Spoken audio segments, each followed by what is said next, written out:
सीधी साधी सुमन पति के गुजर जाने के बाद अपनी सास कलावती और 2 नंदों के साथ रहती है। घर का पूरा काम करने के बाद वह पार्लर भी संभालती है ताकि घर का खर्च उठा सके। सुमन का सपना था कि वह MBA करे और परिवार का भविष्य बेहतर बनाए। इस सपने में उसकी सास कलावती भी उसका साथ देती है। आज सुमन के एंट्रेंस एग्जाम का रिजल्ट आने वाला था, जिसमें वह पास होती तो उसे शहर के सबसे बड़े MBA कॉलेज में एडमिशन मिल जाता। उधर कलावती कॉलेज जाकर रिजल्ट चेक कर रही थी, लेकिन लिस्ट देखकर उसे कुछ समझ नहीं आ रहा था। इसी दौरान पार्लर में बैठी एक औरत सुमन का हाथ देखकर हैरानी से कहती है कि उसकी हथेली में 14 फेरों का योग है, यानी उसकी किस्मत में 2 विवाह लिखे हैं। ये सुनते ही सुमन के अंदर एक अजीब सी घबराहट फैल जाती है। वह कुछ समझ पाती कि इससे पहले ही कलावती आ जाती है। उसका उतरा हुआ चेहरा देखकर सुमन सोच लेती है कि शायद वह एग्जाम में फेल हो गई है और इसलिए सास नाराज है। सुमन आंखों में आंसू ली कहती है, मैं फिर कोशिश करूंगी, बस आप मुझसे नाराज मत होइए। लेकिन कलावती बिना कुछ कहे उसका हाथ पकड़कर बाहर ले जाती है। बाहर खड़ी औरतें ताना मारती हैं कि जरूर सुमन फेल हो गई होगी, पर अगले ही पल कलावती सबको चौंकाते हुए अनाउंस करती है कि सुमन पास हो गई है और उसे कॉलेज में एडमिशन मिल गया। ये सुनकर वहाँ मौजूद सभी लोग कलावती के साथ खुशी से झूम उठते हैं। लेकिन इसी बीच घर पर अवंतिका को सुमन के कॉलेज से आया एक लेटर मिलता है। लेटर पढ़ते ही उसके चेहरे का रंग उड़ जाता है। आगे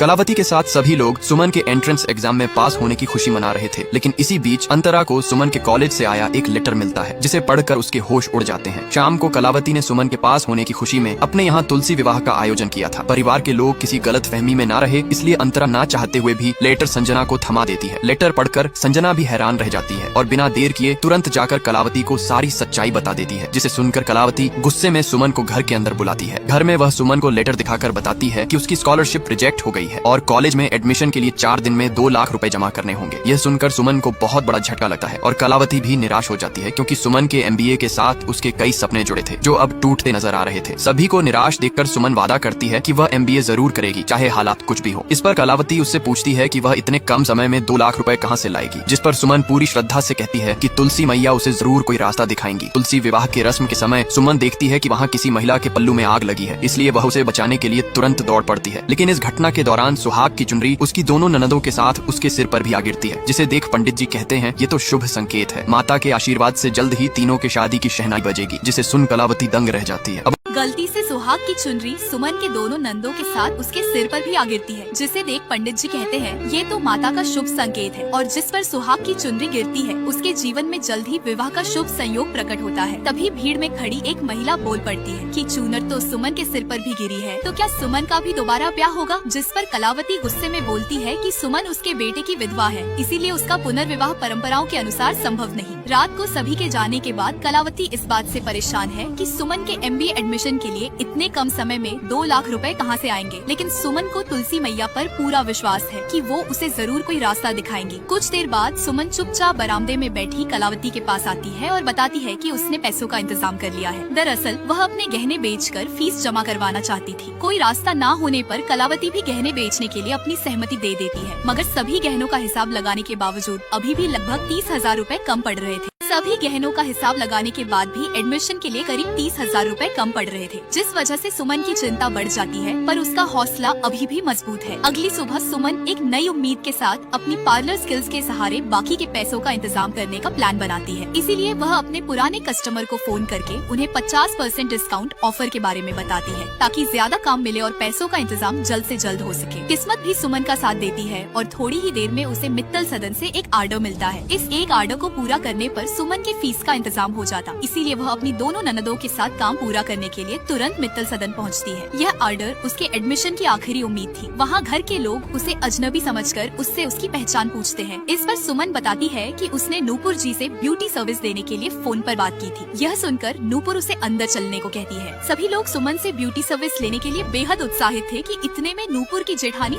मित्तल सदन के सभी लोग सुमन से ब्यूटी सर्विस लेने के लिए बेहद उत्साहित थे कि इतने में नूपुर की जेठानी सिंदूरा वहां आती है। नूपुर खुशी खुशी उसे ब्यूटी सर्विस में मिले 50% डिस्काउंट ऑफर के बारे में बताती है, जिस पर सिंदूरा ऊंचे रुतबे के घमंड में ताना मारती है कि इतनी सस्ती सर्विस में इस्तेमाल होने वाले प्रोडक्ट्स जरूर घटिया या एक्सपायरी होंगे। उसकी बात सुनकर सुमन उसे बड़े सलीके से समझाती है कि वो जो भी सामग्री इस्तेमाल करती है वह पूरी तरह प्राकृतिक और घर की बनी हुई है, जिसकी कोई एक्सपायरी डेट नहीं होती। इसके बाद वह अपनी दोनों ननदों के साथ एक एक करके सभी महिलाओं को ब्यूटी सर्विस देना शुरू करती है। बड़ी माँ उसके काम से खुश होकर उसे सिंदूरा का भी पेडिक्योर करने का आदेश देती है। अनजाने में सुमन से उसकी साड़ी पर नेल पेंट गिर जाती जाती है। साड़ी पर लगे नेल पेंट को देखकर सिंदूरा अपना आपा खो बैठती है और गुस्से में सुमन को बहुत अपमानित करती है। इस पर सुमन अपनी गलती मानते हुए तुरंत उससे माफी मांगती है, लेकिन अहंकार में डूबी सिंदूरा उसे नीचा दिखाते हुए अपनी साड़ी की कीमत बताती है और कहती है कि तुम जिंदगी भर काम कर लो तब भी ऐसी साड़ी नहीं खरीद सकती। उसके कठोर शब्दों से सुमन बेहद आहत होती है। अब आगे क्या होगा जानने के लिए नेक्स्ट पार्ट कमेंट करें।